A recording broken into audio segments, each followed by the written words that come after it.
When learning about the laws of physics, you find that there are a large number of complicated and detailed laws.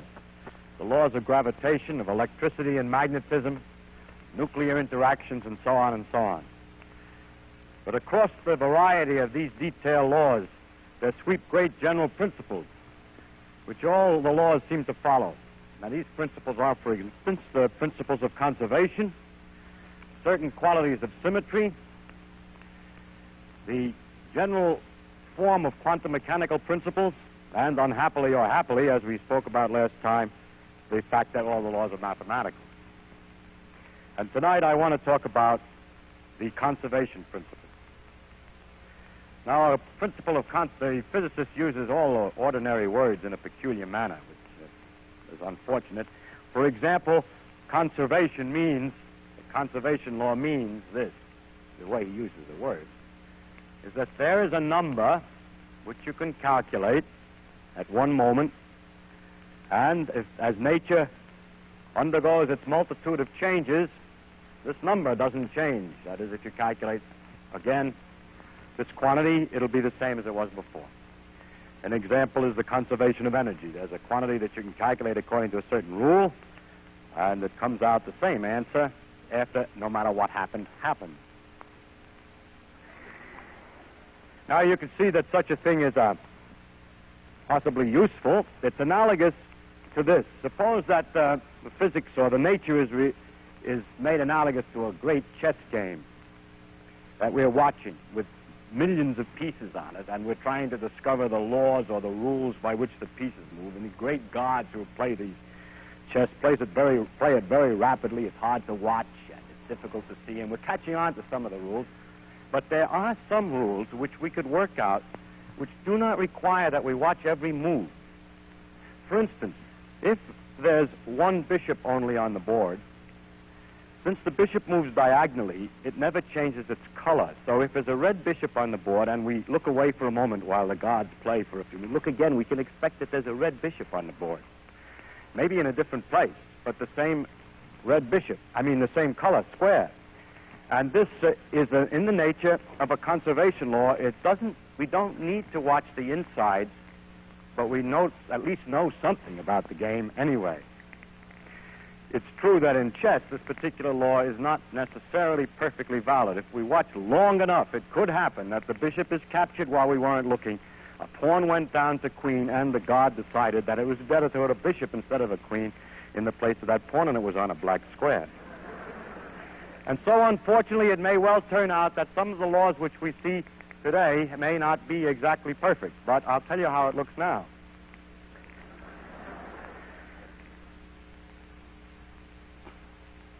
I said that we use words in a technical fashion, and another word in this title is the great conservation principles. This is not a technical word.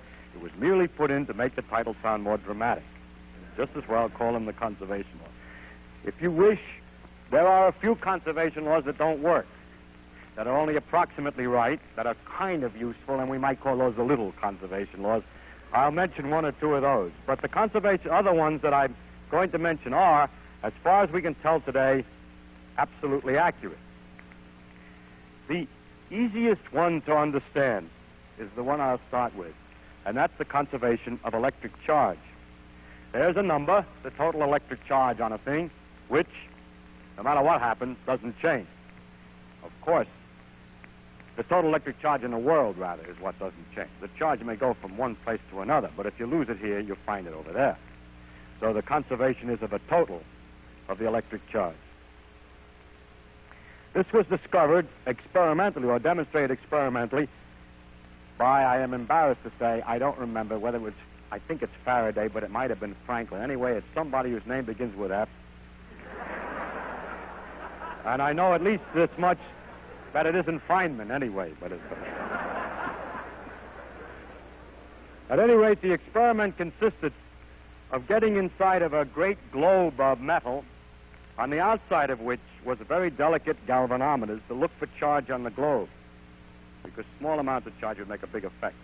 And then inside the globe, this experimenter, whose name began with F, built all kinds of weird electrical equipment of every kind. He made charges by rubbing glass rods with cat's fur, and he made big electrostatic machines run inside and so on, so that the inside of this thing looked like those horror movies laboratories. And during all these experiments, no charge developed on the surface. There was no net charge made. When a glass rod was charged up with the cat's fur, although the rod may have been, I forget, say, positive, then the cat's fur would be the same amount of charge negative. Because the total charge was never anything. If there were any charge developed on the inside, it would have appeared as an effect in the galvanometer on the outside. So the total charge is conserved. Now, this one is an easy one to understand because a very simple model that's not mathematical at all will explain it. Suppose that the world is only made of two kinds of particles, electrons and protons. There was a time when it looked like it was going to be as easy as that. And that the electrons carry a negative charge and the protons a positive charge, so we can separate them. We can take a piece of matter and put more electrons on or less electrons. But suppose that electrons are permanent. They do not disintegrate. They never disappear. That's all. Now, that's not even mathematical. That's a simple proposition. And now you see that the total number of electrons take away, or the protons rather, take away the number of electrons won't change. As a matter of fact, the total number of protons won't change, and the total number of electrons won't change in this particular model. But we're concentrating now on the charge. And the difference, the contribution of the positive, of the protons is positive and the electrons is negative. And if these objects are never created or destroyed alone, then the total charge will be conserved.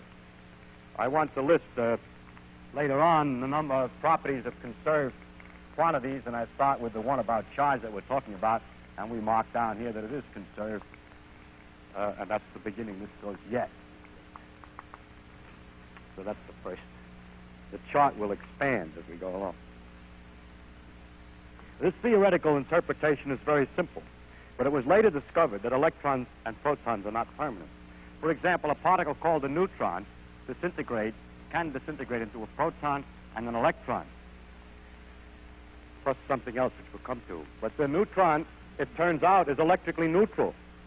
So although protons are not permanent, nor are electrons permanent in the sense that they can be created from a neutron, the charge still checks out, because starting before we had zero charge, and afterwards we have +1 and -1. So when added together, you get zero charge. So that the rule is, now another example of a similar trouble, not trouble, but fact, is this, that there exists another particle which is positively charged besides a proton called a positron, which is a kind of an image of an electron. It's just like the electron in most respects, except it has the opposite sign of charge, and more important, it's called an antiparticle because when it meets with an electron, the two of them can disintegrate, they can annihilate each other, and nothing but light come out. So electrons are not permanent, even by themselves.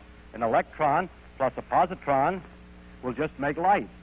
Or actually, the light is invisible as gamma rays, but it's the same thing for a physicist. Just the wavelength is different. So a particle and the antiparticle can annihilate. The light has no electrical charge, but we remove one positive and one negative charge, so we haven't changed the total charge. Therefore, the theory of this conservation of charge is a little slightly more complicated, but still very unmathematical. It's simply this. How many positrons do you have? How many protons? Take away the number of electrons. And there are other particles, it turns out, in the world that you have to check. For instance, there are antiprotons. They contribute negatively. There are positive pi mesons. They contribute positively. Each particle in nature has, fundamental particles have charges, and all we have to do is add the total number, and whatever happens in any reaction, the total amount of charges on one side has to balance on the other side. That's one aspect of the conservation of charge. Now comes an interesting question. Is it sufficient to say only that charge is conserved, or do we have to say more? If charge were conserved because it was a real particle which moved around, it would have a very special property. The total amount of charge in a box might stay the same in two ways. It may be that the charge moves from one place to the other in the box and just stays in the box. But another possibility is this. Charge here disappears. And simultaneously over here, charge arrives. In such a manner, instantaneously related, so that the total charge is never changing.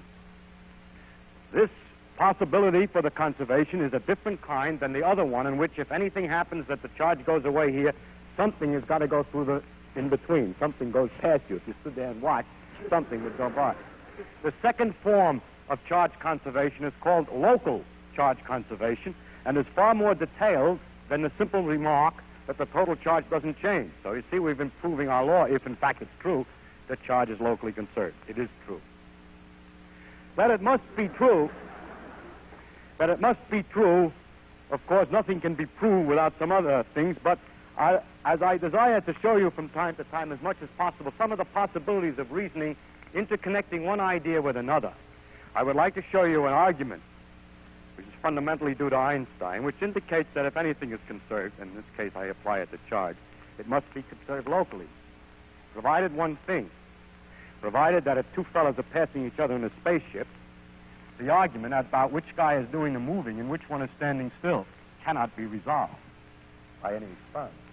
That's called the principle of relativity, that the motion is relative and that we can look at any phenomenon from either point of view, either from the point of view that the one is moving and that this one is standing still and this one is moving, or the other way around.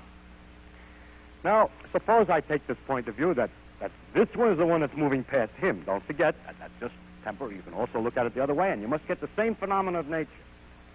Now, suppose that this man who's standing still wants to argue whether or not he sees a charge over here disappear and a charge over here appear at the same time.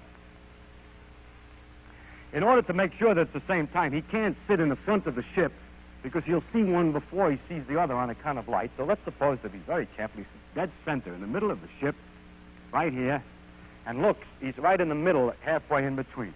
Incidentally, I'm going to have another man doing the same kind of observation in the other ship. And now, a lightning bolt strikes and charge at this point A is created at a certain instant. And at the same instant, back over here, at this place B, on the other side, in the back of at the other end of the spaceship, funny-looking spaceship, the charge is annihilated, disappears. At the same time, which is perfectly consistent with our idea that charge is conserved, because if we lose one electron, we get one electron here and lose one here, but nothing went in between. Now, see. He says at the same time, he watches, he sees it's exactly the same time, because the light which comes from the bolt which created the A reaches him at the same time as the light which comes from the flash of disappearance. We suppose that when it disappears, there's a flash, and when it's created, there's a flash, so we can see what happened. And then we see the two flashes at the same time, and since he knows he's in the middle of the ship, he says, yes, when one disappeared, the other was created. But what happens to our friend in the other ship? He says, no, you're wrong, my friend. I saw A was created before B. Because the light is coming out of A, but the man is moving toward it because he's moving. And the light hits him from the front before the light can reach him from the back because he's moving away from the light. So by the time the light gets here, he's got moved over. So he says, no, A, you see, was created first, and then B disappeared. So for a short time, after I saw A was created, B hadn't yet disappeared, and I got some charge. That's not the conservation of charge. It's against the laws. So the other fellow says, yeah, but you're moving. He says, how do you know? And so on. I think you're moving. So if we are unable by any experiment to see a difference in the physical laws whether we're moving or not, if the conservation of charge were not local, we could tell when we were, you see, if it were not local, only a certain kind of man would see it work right, namely the guy who's standing still in an absolute sense. But such a thing shall be impossible according to Einstein, and therefore it's impossible, according to the relativity principle, to have non-local conservation of charge. This conservation, the locality of the conservation of charge is consonant with the theory of relativity, and it turns out that locally, that this is true of all the conservation laws, not just the charge. As you can appreciate, if anything is conserved, it's the same principle.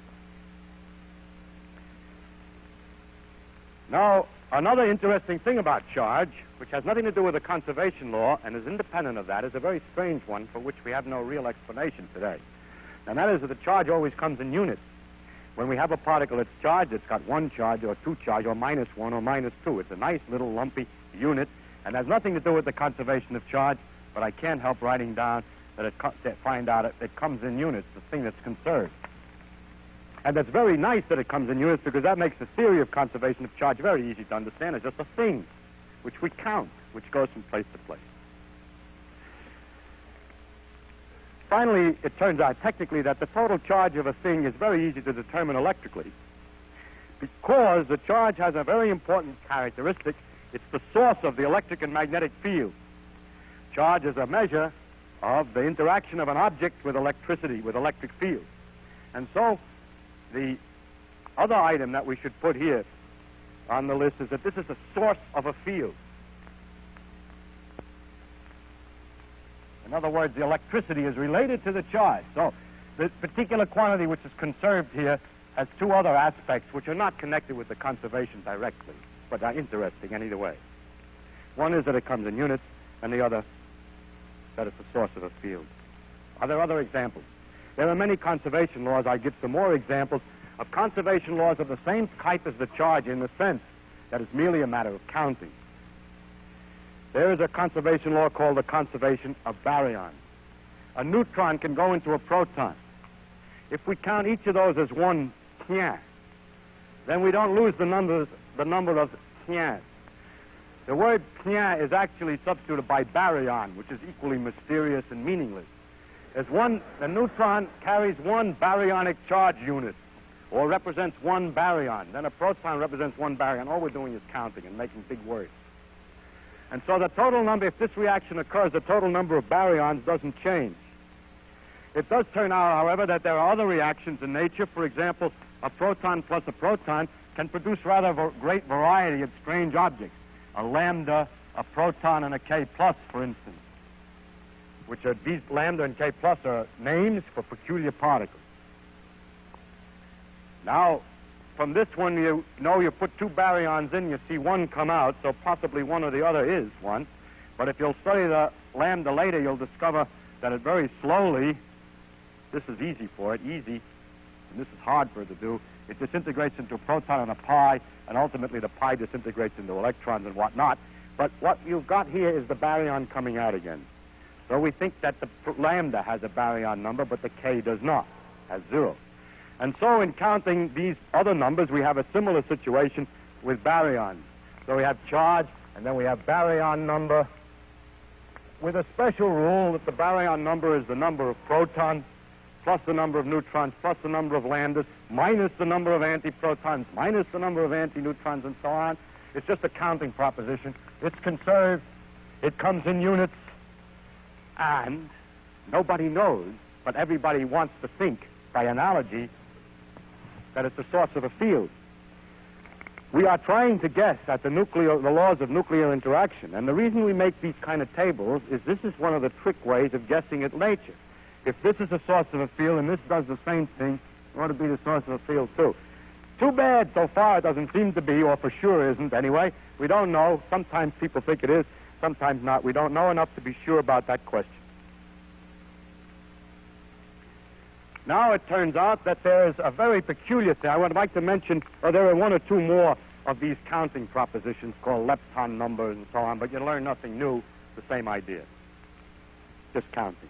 There is one, however, which is slightly different, is that there are, in nature, characteristic rates, apparently, with these strange particles.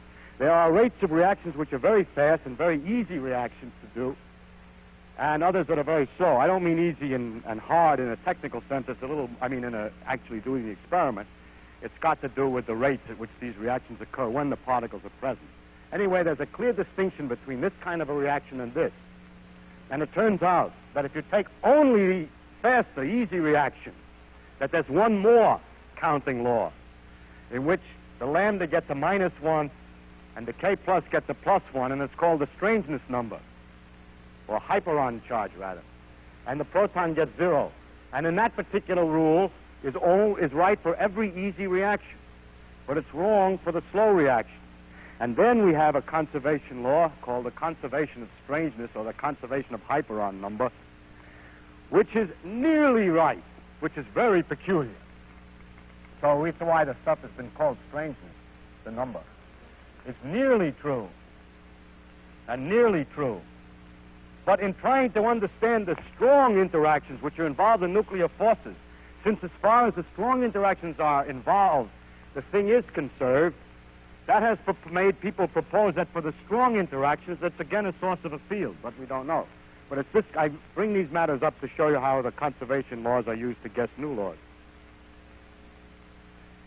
Now, there are other conservation laws that have been proposed from time to time of the same nature as counting. For example, chemists once thought that no matter what happened, the number of sodium atoms stayed the same. But sodium atoms are not permanent. It's possible to transmute atoms from one to another, so that one is just true. Another law, which was for a while believed to be true, was that the total mass of an object stays the same. It depends on how you define mass and whether you get mixed up with the energy nowadays, and I will disregard this mass law until we come to the conservation of energy. But the mass conservation law has been contained in the next one, which I'm going to discuss now, which is the law of conservation of energy.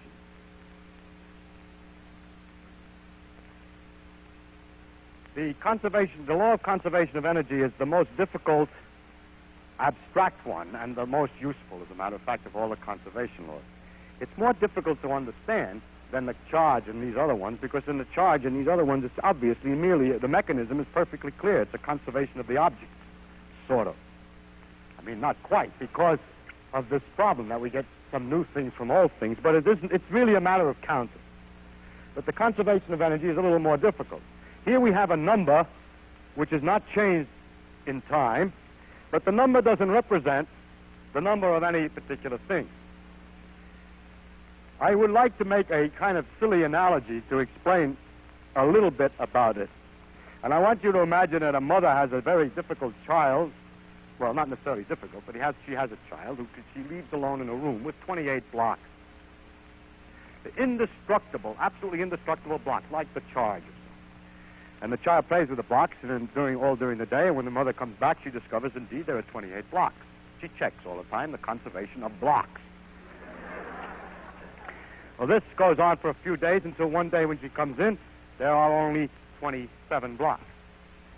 One block she finds later outside the window. He threw one out the window. So first we must appreciate that conservation laws involve that you watch out that the stuff that you're trying to check doesn't go out through some water. And the same thing could happen the other way if a boy came to play with him and brought in some blocks. Of course, those are obvious technical matters that you have to be careful of when you talk about a conservation law. But now suppose, however, that when the mother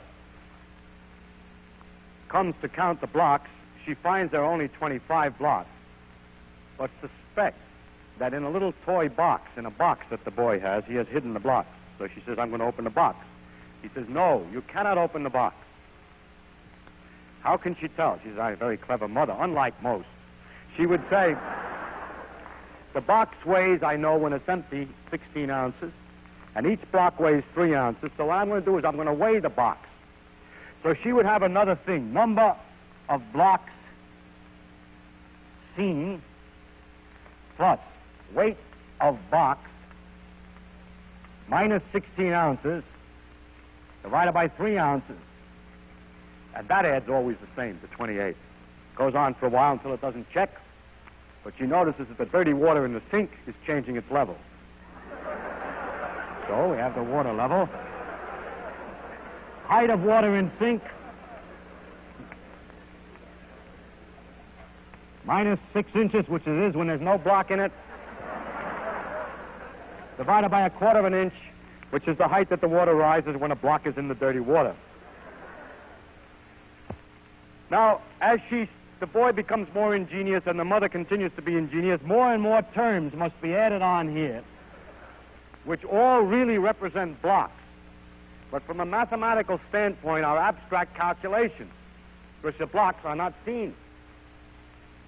Now I would like to draw my analogy and tell you what is common to this and the conservation of energy and what is different. Suppose that you never saw the blocks at all, that in any one of the situations there were never any blocks. Then the mother would be always calculating a whole lot of terms, which is called blocks in the box, blocks in the water, blocks and so on. But there are other differences, that there aren't any blocks as far as we can tell. And that the numbers that come out here are not integers, unlike the case of the blocks with the child. suppose, I mean, it could happen to the poor lady that when she calculates this number, it comes out 6 1/8 blocks. And when she calculates this number, it comes out 7/8 of a block, and the rest of them give 21, still 28. That's the way it looks.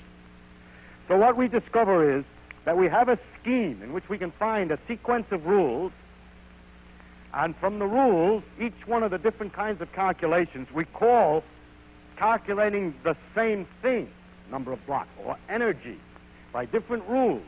And then we add all the numbers together from all the different forms of energy. It always adds up to the same total. But as far as we know, there are no real units. It's not made out of little ball bearings. So it's abstract.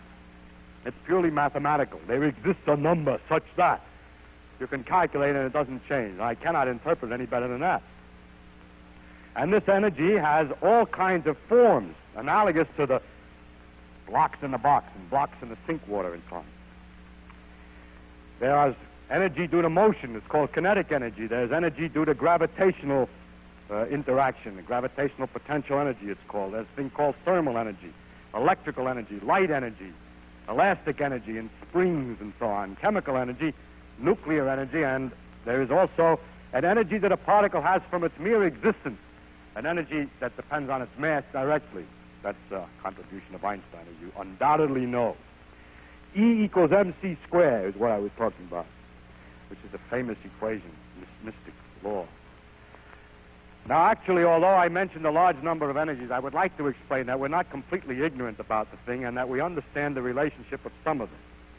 For example, what we call thermal energy is to a large extent merely the energy, the kinetic energy of motion of the particles inside an object. What we call elastic energy and chemical energy both have about the same origin, namely the forces between the atoms.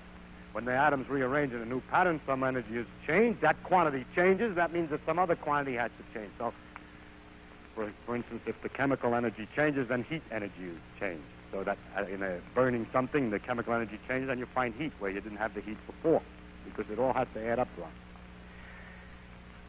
that.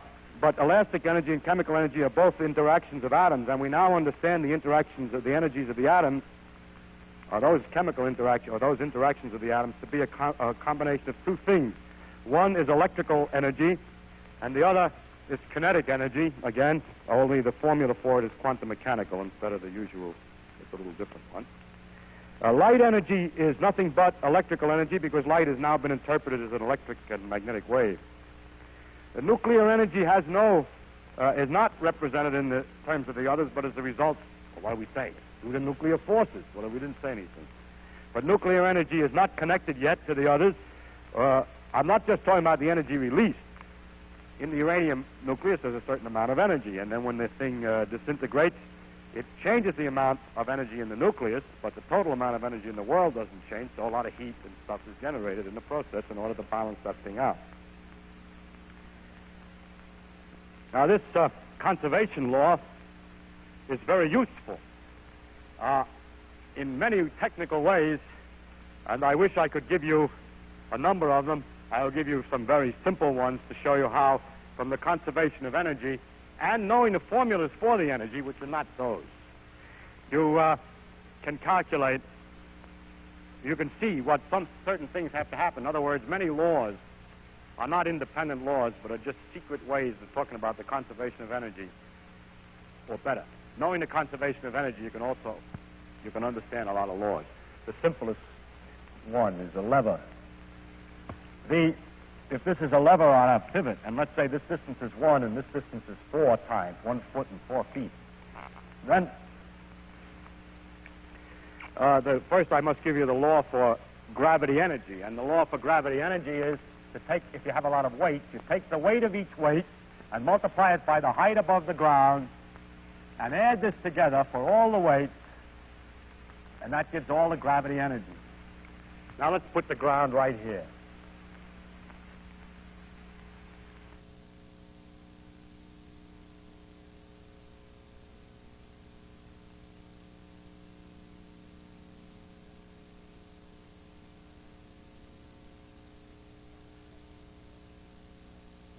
I have a 1 pound weight here, just to make it, or say to make it more complicated, 2 pound weight here. and I have an unknown mystic weight on the other side. X is always the unknown. So let's call it W to make it look more. That we've advanced above the usual. Now, the question is, how much must W be so that it just bounces and swings quietly back and forth without any trouble? That means that the energy, if it swings quietly back and forth without any trouble, when it's set this way, and when it's tilted up a little bit, say, for instance, that this has gone up 1 inch, the energy is the same. If it is the same, then it doesn't care much which way, and it doesn't fall over. So if this goes up 1 inch, how far down does this go? If you think about it quite a long time, this being 1 inch and that being 4 feet, you can figure out by proportion that this being 1 foot, this is 1/4 of an inch. So that the rule says this, that before anything happened, all the heights were 0, so the total energy is 0. After the thing has happened, we multiply the weights, unknown, by the height, minus 1/4 of an inch, add the other weight, 2, by the height, 1 inch, and this should add up to the same energy as before. So that 1/4 of W taken away from 2 is 0, and W must be 8. So that's how we find the laws. I mean, that's one way we can understand the easy law that you know, of course, the law of the lever.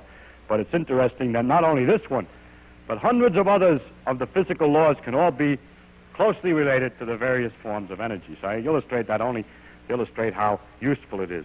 The only trouble is, of course, it doesn't really work. I mean, if you did that, it wouldn't swing like this on account of friction in the fulcrum. If I had something moving, for instance, it has kinetic energy like a rolling ball, and it's on a constant height, and it rolls along, and then it stops. That's on account of friction. But what happened to the energy of the ball? And the answer is that the energy of the ball has gone into the energy of the jiggling of the atoms in the fluorine in the ball. The world that we see on a large scale looks so nice when we polish a nice round ball and so on. It's really quite complicated when you look at it on a little scale. Little billions of tiny atoms with all kinds of irregular shapes looked at in detail. It's like a very rough boulder, really, when looked at finely enough, because it's made out of these little balls. And the floor is the same way, as a bumpy business made out of balls. And you roll this monster thing over the other, you can see that the little atoms are going to go snap, jiggle, and after the thing has rolled across, the ones that are left behind are still shaking a little bit from the pushing and snapping that they went through. So there is left in the floor a jiggling motion or thermal energy. And although at first it looks like the law of conservation is false, energy has a tendency to hide from us, and we need thermometers and other instruments to make sure that it's still there. The first demonstration of the conservation of energy, the energy is conserved no matter how complex the process, or no matter what, even when we don't know the detailed laws. The first demonstration of the law of conservation of energy, in fact, was not by a physicist, but by a doctor, a medical man. He demonstrated with rats that the total energy of the food put in before and the heat generated you burn food and you find out how much heat is generated, and then you feed the rats the food, and it's converted an oxygen and it's converted to carbon dioxide the same way as in burning, and measure the energy in that case, and you find out that living creatures do exactly the same thing as non-living creatures. That the law of conservation of energy is exactly as true for life as not. As a matter of fact, it was discovered by this. Incidentally, it's interesting that every overall principle that we know that we can test on the great phenomena of life work just as well as for dead things. That is, there is no evidence yet that what goes on in living creatures is necessarily different. Well, it may be more complicated, but that is necessarily different than what goes on in non-living things. I mean, in the physical, as far as the physical laws are concerned. Incidentally, this amount of energy that's in the food, it'll tell you how much heat and mechanical work and everything that's generated is what you read. When you hear about calories, you're not eating something called calories, but you're eating that measure of the amount of heat energy that's in the food. For people who physicists always feel so superior and smart and so on, that people would just like to get them once on something. And so I'll give you something to get them on. They should be utterly ashamed of themselves, because they take the same thing, energy, and they measure it in a host of different ways with different names. Absolutely absurd. Energy can be measured in calories, in ergs, in electron volts, in foot-pounds, in BTU, in horsepower hours, in kilowatt hours. All exactly the same thing. It's like having money, in dollars and in pounds and so on. But unlike the economic situation where the ratio can change, these dopey things are an absolutely guaranteed proportion. If anything could be analogous to it at all, the only hope would be to say that there are 20 shillings to a pound, and that you have shillings and pounds, with one complication that the physicist allows, in that instead of saying he has 20 shillings to a pound, he says he has irrational ratios like 1.6183178 shillings to a pound. So, in addition to that, you'd think that the more modern, high-class theoretical physicists would at least use a common unit, but you can find papers with degrees Kelvin for measuring energy, megacycles, inverse Fermis is the latest invention. We don't need any more inventions. We should all measure the energy in exactly the same. We should measure the energy in one unit and let it be done instead of having all these different names. And it just shows that people are often also, they want to say, see, I should bring my little boy to show on the screen so that the audience will understand that I'm human. Well, the proof that physicists are human is the idiocy of all the different units which they use in measuring energy. Now, we have a number of interesting phenomena in nature which present us some curious problems with energy. Has recently been discovered things called quasars, which are very far away and emit a lot of light. They're enormously far away, emit a lot of light and a lot of radio waves, and have radiating so much energy that the question is, where does it come from? That is, after it's radiated this enormous amount of energy, the condition must be different than it was before, if the conservation of energy is right. Question, is the thing collapsed gravitationally? Is it different condition gravitationally? Is it coming from gravity energy, this big emission? Or is it coming from nuclear energy and so on? And nobody knows. Will you like to propose that maybe the law of conservation of energy is not right? Well, when a thing is investigated as poorly, I don't mean as incompletely as is the quasars, because they can't see so easy at such a large distance, it very rarely is, when a thing looks difficult, that the fundamental laws are wrong. It's usually that the details are unknown. Another interesting example of the use of the conservation of energy is in this reaction. It was first thought that neutrons turn to protons plus electrons. But the energy of a neutron is fixed, and that of a proton could be measured, and the energy of an electron did not add up correctly to the energy of the neutron. If the proton and electron together didn't add up to the neutron. Two possibilities existed. One was the law of energy conservation is not right. In fact, it was proposed by Bohr for a while that maybe the conservation law worked only statistically on the average for large scale. But it turns out that Pauli suggested no, that the fact that the energy doesn't check out is because there's something else coming out, which we now call an antineutrino, and that this other thing coming out takes out the energy. You say the only reason for the antineutrino is to make the conservation of energy right. Well, it takes a lot of other things right. Conservation of momentum and other conservation laws are fixed up because a piece came out that we weren't worrying about. And very recently it has been directly demonstrated that such neutrinos indeed exist.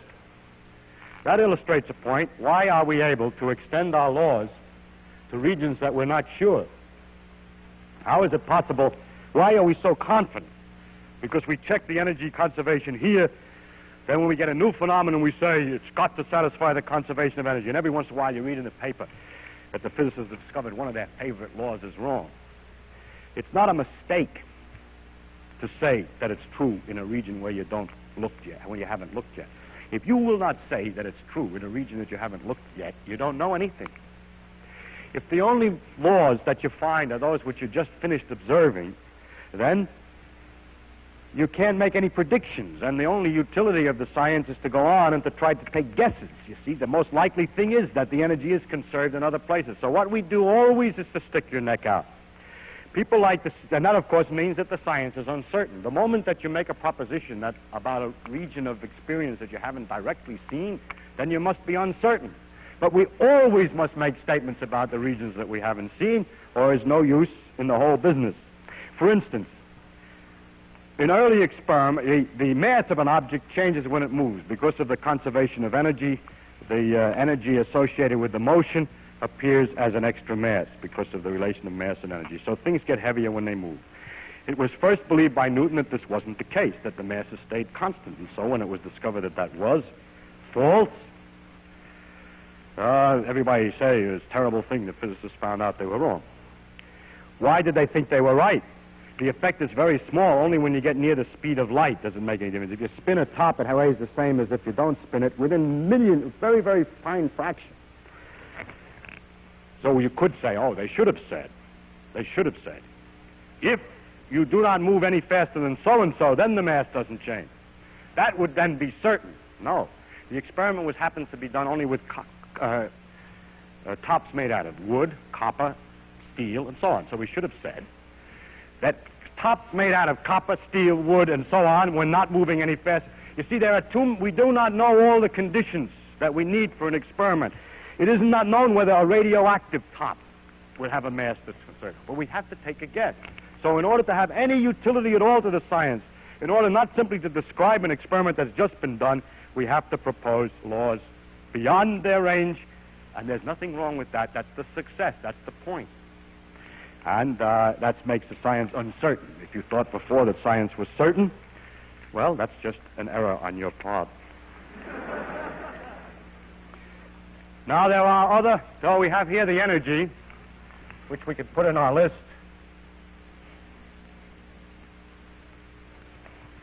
And it's conserved perfectly, as far as we know. But it does not come in units. And now the question is it the source of a field? And the answer is yes.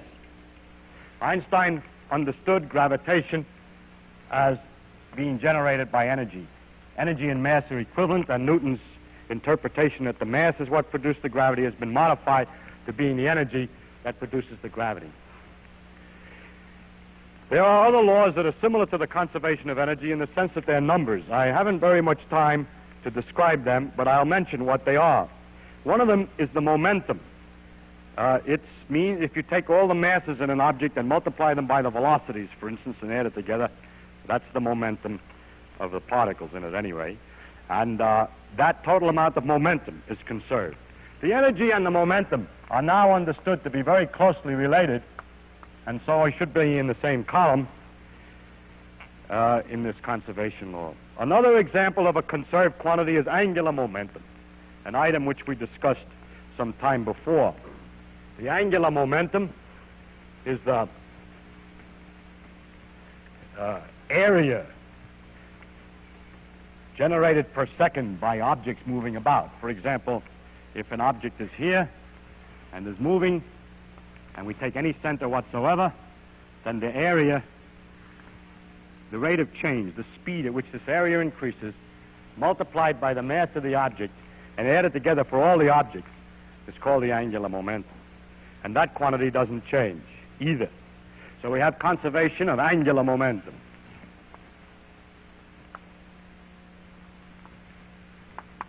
Incidentally, at first sight, if you know too much physics, you might think that the angular momentum is not conserved. Like the energy, it appears also in different forms, although most people think it only appears in motion. But it does appear in other forms, and I will illustrate that. You know that if you have a wire and move a magnet up into it, increasing the magnetic field through the flux through the wire, there'll be an electric current. That's how electric generators work. So now imagine that I have, instead of a wire, a disk on which there are electric charges analogous to the electrons in the wire. And then I bring up a magnet dead center along the axis from far away very rapidly up to here. So then now there's a flux change through here. Then, just as in the wire, these will start to go around. And so if this were on a wheel, it would be spinning by the time I brought the magnet up. Well, that doesn't look like conservation of angular momentum, because when it's down here, nothing's turning. And when it's up here, it's spinning. And so we got turning for nothing. And that's against the rules. Oh, yes, you say, I know, there must be another kind of interaction that makes the magnet spin the opposite way. That's not the case. There is no electrical force on the magnet tending to twist it the opposite way. The explanation is that angular momentum appears in two forms. One of them is angular momentum of motion, and the other is angular momentum in electric and magnetic field. And there is angular momentum in the field here, although it doesn't appear as motion, and has the opposite sign to the spin. If we take the opposite case, it's even more clear. If we have just these particles and the magnet here, and everything standing still, I say there's angular momentum there. There's a rotational effect. There's an angular momentum in the field. There's a hidden form of angular momentum that doesn't appear as actual rotation. When you pull this magnet down and take the instrument apart and all the fields separate, then the angular momentum that's in the field has to appear now, and this thing will spin from the, and the law that makes it spin is the law of induction of electricity.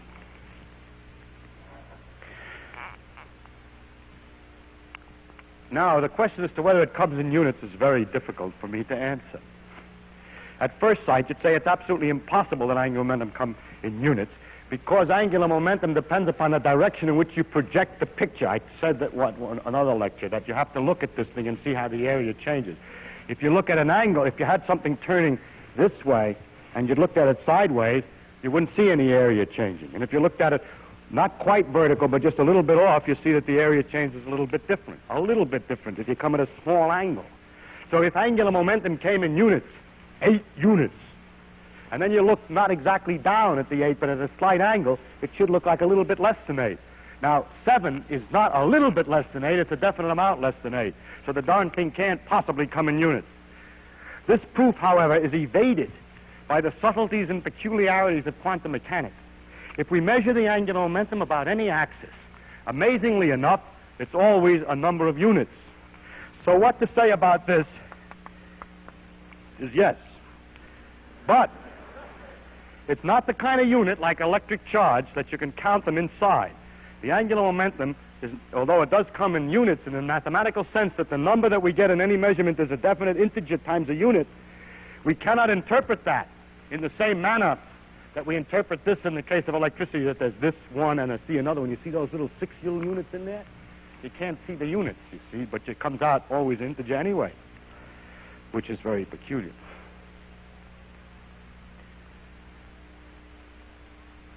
Now, there are a number of other conservation laws which are more, that I should include in the list, and I'll just illustrate the type. They're not as interesting as these. They're not numbers exactly.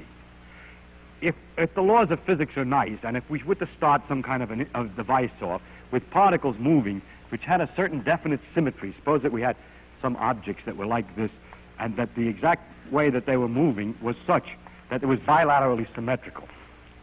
Then as the laws of physics go on, and all the collisions and so on, you would probably expect, and rightly so, that if you look at this same picture later, it will be bilaterally symmetrical. So there is a kind of conservation, a conservation of the symmetry character, which should be in the list there. But it's not like a number that you measure, it's just a symmetry character. And below I will discuss it in much more detail in the next lecture. The reason it's not very interesting in classical physics, because the times in which you get such a nicely symmetrical initial conditions is very rare, and it's not a very important or practical conservation law. But in quantum mechanics, when we deal with very simple systems like atoms and so on, their internal constitution often has this kind of symmetry of some sort, like bilateral symmetry or other, and then the symmetry character is maintained, and it's an important law for understanding quantum phenomena. But I should include in the list of all the important conservation laws, but I will discuss it next time. An interesting question is as to whether there is a deeper basis for these conservation laws or whether we have to take them as they are. And that, again, I will reserve for next time. Finally, I would like, however, to mention, to remind you that in making a popular speech on these subjects, there seem to be a lot of independent things. But with a deeper understanding of the physics, of the various principles, there are deep interconnections between the things so that one implies the other in some way. For example, the relation between relativity and the necessity for local conservation, which if I said that without the demonstration would appear to come kind of a miracle. That the statement that you can't tell how fast you're moving implies that if something is conserved, it must be done not by jumping from one place to another. And here I would like to show you that the conservation, or indicate how the conservation of angular momentum, a conservation of momentum, and a few other things are to some extent related. The conservation of angular momentum has to do with the area swept by particles moving. Now, if the radius, if you had a lot of little particles here, and you took the center very far away, then the distances are almost the same for every object. and it doesn't make much difference. So the only thing that counts in the area sweeping, or in the conservation of angular momentum, is the component of motion vertically, say, in this case. So what we would discover is that each mass multiplied by its velocity vertically, added together, must be a constant. Because the angular momentum is a constant about any point, and if that point is far enough away, then it must be only that the sum of the masses times velocities is constant. And therefore, the angular momentum implies the conservation of momentum. The conservation of angular momentum implies the conservation of momentum. And that, in turn, implies another thing, which is the conservation of another item which is so closely connected that I don't put it in the list, which is a principle about the center of gravity.